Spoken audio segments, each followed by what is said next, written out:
पहिली वारी केली त्रिपुरांतके, आनंद कौतुके पंढरीसे.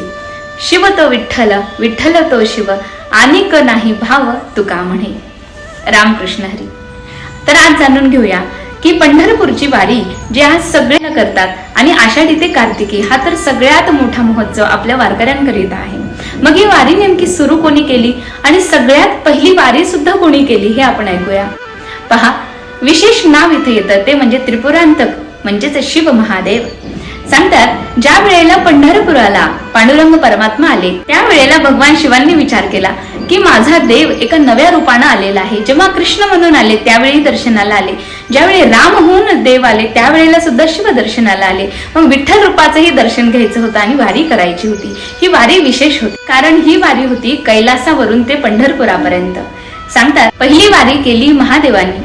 त्यावेळी सांगतात एकटे नाही आले, त्यांचा पूर्ण शिव परिवार ते सोबत घेऊन पंढरपुराला आले होते. आणि जेव्हा ते पंढरपुराला आल्याच्या नंतर तिथेच एका रूपाने स्थापित सुद्धा झाले. गोपाळपुरामध्ये धुंडीराज महादेव म्हणून आजही मंदिर आहे. आणि त्याच सोबतीनं भगवान विष्णूंनी म्हणजेच भगवान विठ्ठलांनी भगवान शिवांना जर कुठे धारण करावं तर ते कुठे केलं तर सांगता स्वतःच्या मस्तकावरती धारण केलं. सगळ्यात पहिले वारकरी जर कोण होते तर ते भगवान शिव अर्थातच होते. आणि आपण आज त्यांचीच परंपरा म्हणून एवढी परंपरेची वारी आज आपण करत आहोत. रामकृष्ण हरी. ओम नमः शिवाय.